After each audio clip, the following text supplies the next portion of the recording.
G'day legends, and welcome back to part 3 of the Supercut teardown. So in today's video we'll be disassembling the countershaft.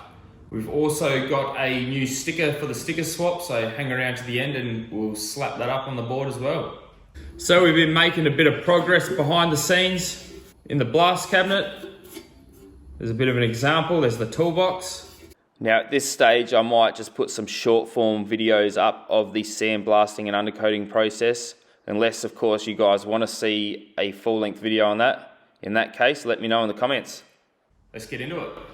Now, just quickly, I want to touch on the fact that these clutches contain asbestos. I'm going to leave a government link in the description on how to handle asbestos in the automotive industry. Now, if you're going to be doing this at home, I would strongly encourage you to have a look at the link and do your own research. If you are ever unsure if something contains asbestos, just assume it is and take the appropriate precaution to ensure the health and safety of yourself and others. Now, both of these clutches were oily and greasy from past lubricants and from me spraying everything in inox, which I personally felt comfortable there was no chance of airborne particles, although I could have still worn a dust mask, and I recommend that you do. I then wiped everything over and out with a damp rag. Never blow brake or clutch dust out with compressed air.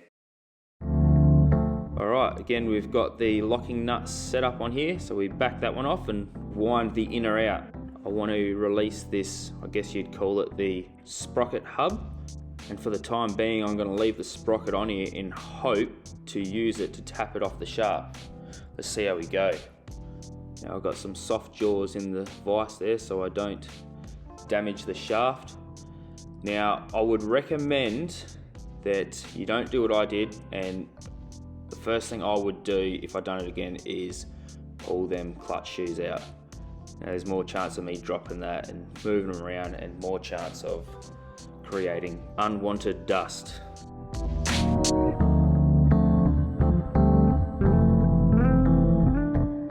Alright, I'm going to test my luck quickly and see how we go, just trying to tap this off with a brass hammer. Wish me luck.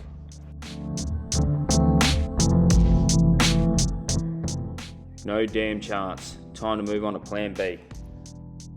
Alright, now I'm going to have to get the hydraulic puller onto it, but before I do that I'm going to have to remove this sprocket. And to do that, I'll need to remove these 3 nuts and bolts.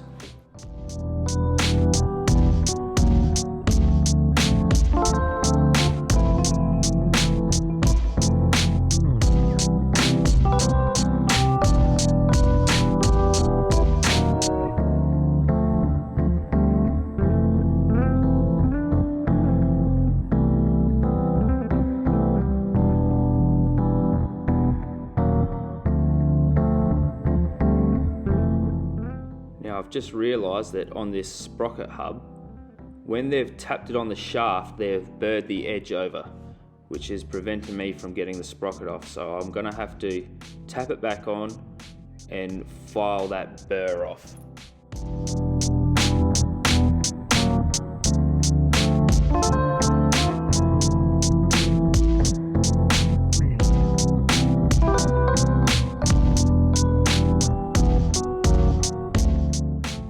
Still needs just a little bit more filing as there's still a burr there.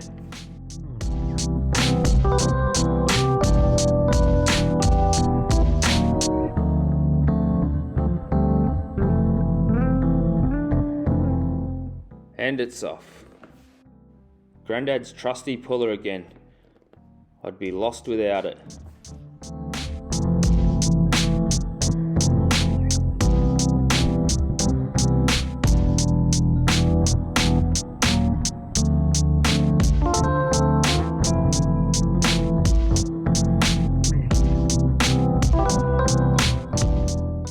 Let's wind it off.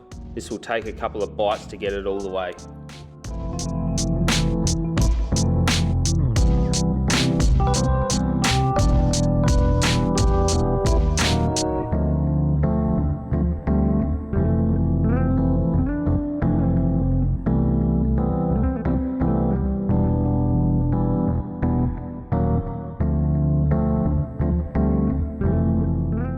And look at that, it's broken free. Pretty happy about that, because this would have taken a while to get off otherwise. And she's off. Next we will remove the Woodruff key. Now this one turned out to be extremely stubborn, but with a bit of persistence, we got it out.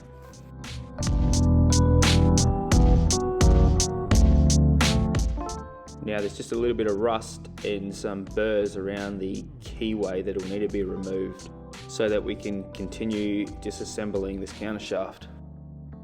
Now I'm not 100% sure on the correct terminology of these next parts, but I believe they call it a ramp, and if you see how the mechanism works, it kind of makes sense. Now this piece that I'm trying to undo here, I'm going to call the ramp retainer. Now I'm hoping to just turn it around on the shaft and loosen it up, and hopefully I can get it off without too much trouble.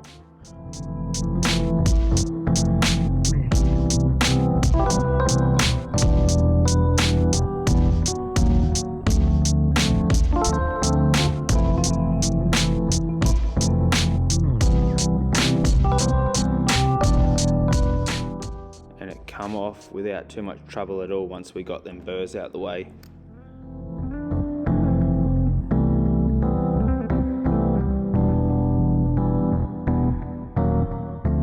Next, I'm going to remove the levers that retain and operate the expanding shoes. To do this, I will need to remove 2 split pins that will allow me to remove the pins that hold the levers in place. From here, I'll tap the pins out. Once the pins are out, the levers will be free, and so will the clutch shoes. Now at this point in time, I was considering not removing this part from the countershaft. However, I did end up removing it at a later date. Now this was held in place with what appeared to be a tapered pin. So if you do choose to remove it, be sure not to damage it, or make sure you have the means to replace it. Now earlier in the video, I made a comment about the clutch assembly being attached to the countershaft with what I believe to be a tapered pin. Now I'm still not 100% sure on that. Maybe it's just a regular pin and it's the fact that the ends have been pinned over that makes it appear that way, but I'm not 100% sure. So if anyone knows the facts around that pin, I'd love to know what you think. All right, here we go. Real Mower Solutions WA. Be sure to go check them out on Facebook and Insta, especially if you're a Scott Bonnar 45 fan. Well, that's it for today. In next week's video, we will complete the teardown of the Supercut. We will remove the front and rear rollers, disassemble the rear roller, and yeah, completely disassemble the machine. Ready for the final sandblasting and paint. So yeah, a few extra parts to round up and she'll be ready to rock and roll, start reassembling. So I'm really looking forward to it. So if you enjoyed the video, please feel free to like and subscribe. That'd be much appreciated. And until next time, look after yourselves and we'll see you in the next one. Cheers, legends.